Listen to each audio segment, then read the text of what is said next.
Hi friends, welcome back my channel. This is అర్షానెట్. ఇది వచ్చేసి ఆర్ఆర్బి ఏఎల్పి నోటిఫికేషన్ గురించి మనమైతే ఈ వీడియోలో చూద్దామండి.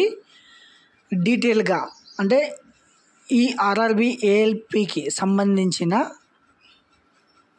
ఏజ్, తర్వాత క్వాలిఫికేషను, ఎప్పటి నుంచి ఎప్పటి వరకు అప్లై చేసుకోవచ్చును, తర్వాత ఏ డాక్యుమెంట్స్ కావాలి, తర్వాత ఇందుకు వచ్చేసి పే స్కేల్ ఎలా ఉంటుంది, తర్వాత రిక్రూట్మెంట్ ఎలా జరుగుతుంది అనే వాటి గురించి మనం ఈ వీడియోలో తెలుసుకుందామండి. ఇది వచ్చేసి చూడండి, recruitment of assistant loco pilot ALP notification అయితే 29/3 రావడం జరిగింది. ఆన్లైన్ అప్లికేషన్ కూడా స్టార్ట్ అయ్యి 2-3 డేస్ కావడం జరిగింది. సో గైస్ 12/4/2025 నుంచి స్టార్ట్ కావడం జరిగింది. క్లోజింగ్ డేట్ వచ్చేసి ఆన్లైన్ అప్లికేషన్ అయితే 11వ తారీఖు మే 2025 వచ్చేసి లాస్ట్ డేట్ అనమాట. తర్వాత ఈ అప్లికేషన్ పేమెంట్ ఏమైనా బ్యాలెన్స్ ఉంటే 13/5 వరకు పేమెంట్ చేసుకోవచ్చును. తర్వాత మాడిఫికేషన్ విండో కూడా, అంటే ఏమైనా మీరు మిస్టేక్ చేసి ఉంటే ఆ మిస్టేక్స్ అన్ని సరి చేసుకోవడానికి 14/5/2025 నుంచి 23/5/2025 వరకు ఈ డేట్లో అయితే మీరు కరెక్షన్ ఏదైనా మిస్టేక్ జరిగింటే దాన్ని కరెక్షన్ చేసుకోవచ్చు అనమాట. తర్వాత ఇది వచ్చేసి ఓన్లీ ఆన్లైన్ మోడ్, ఆన్లైన్లో మాత్రమే మీరు అప్లై చేసుకోవచ్చును. తర్వాత పోస్ట్ వచ్చేసి assistant loco pilot, pay scale 7th pay scale అనమాట, లెవెల్ 2. బేసిక్ శాలరీ వచ్చేసి 19,900 రూపీస్ అనమాట. మెడికల్ స్టాండర్డ్ వచ్చేసి A1 ఉండాలి. ఏజ్ వచ్చేసి 1/7/25కి 18 నుంచి 30 సంవత్సరాల లోపు ఉండాలన్నమాట. తర్వాత టోటల్ వేకెన్సీస్ వచ్చేసి 9,970 పోస్టులు అయితే రిలీజ్ చేయడం జరిగింది ఫ్రెండ్స్. తర్వాత ఇది వచ్చేసి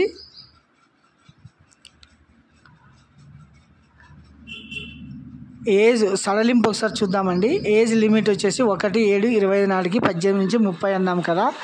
తర్వాత యాజ్ పర్ గవర్నమెంట్ రూల్స్ ప్రకారం minimum upper age for the following categories.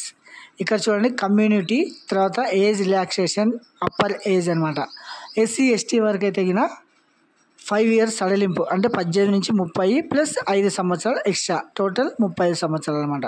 అదే OBC నాన్ క్రిమిలేయర్ అయితే 3 సంవత్సరాలు సడలింపు ఉంటుంది. తర్వాత ఎక్స్ సర్వీస్ మ్యాన్, PWD వారికి అయితే 10 years ఉంటుందన్నమాట.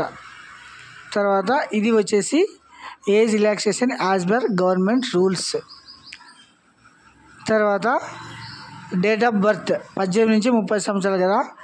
OBC వరకు అయితే 2వ తారీఖు 7వ నెల 1995 తర్వాత పుట్టిన ప్రతి ఒక్కరు దీనికి అప్లై చేసుకోవచ్చును. తర్వాత నాన్ క్రిమిలేయర్ 2/7/1992. తర్వాత SC ST వారు అయితే 2/7/1990 నుంచి. ఆల్ కేటగిరీస్ వచ్చేసి 1/7/2007. ఇది వచ్చేసి ఏజ్ క్యాలిక్యులేషన్ అనమాట. తర్వాత fee examination for candidate will be have pay the fee. Apply చేసుకోవడానికి ఫీజు ఏ విధంగా ఉంటుందంటే ఫర్ ఆల్ క్యాండిడేట్స్ 500 రూపీస్ అనమాట.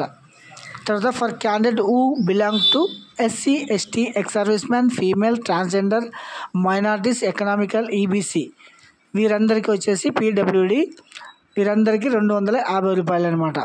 Only candidates who have attended CBT 1, అంటే ఎవరైతే ఫస్ట్ ఎగ్జామ్కి అటెండ్ అవుతారో వారందరికీ అమౌంట్ అయితే రీఫండ్ కావడం జరుగుతుంది guys. Online payment mode, only online payment, net banking కానీ, క్రెడిట్ కార్డ్స్ కానీ, UPI కానీ, all services acceptable in this fee payment అనమాట. తర్వాత నెక్స్ట్ ప్రాసెస్ ఏంటంటే ఇది వచ్చేసి మీరు సిలబస్ ఒకసారి చూద్దామండి. Syllabus part B.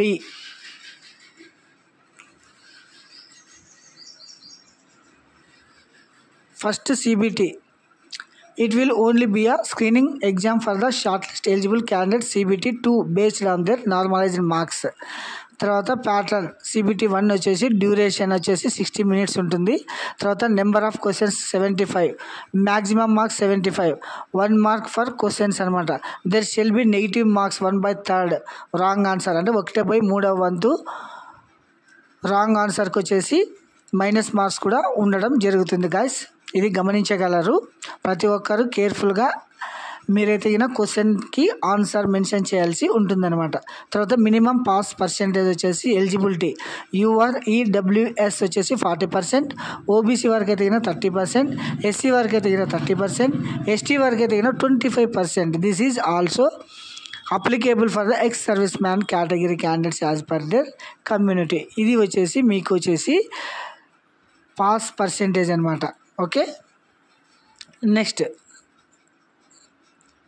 తర్వాత పార్ట్ 2 CBT 2 సిలబస్ వచ్చేసి మామూలు మీరైతే ఏదైతే ఐటీఐ మెన్షన్ చేసి ఉంటారో దాన్ని బట్టి మీకు సిలబస్ రావడం జరుగుతుందన్నమాట. తర్వాత డాక్యుమెంట్ వెరిఫికేషన్ ఉంటుందన్నమాట. First CBT 1 CBT 2 document verification.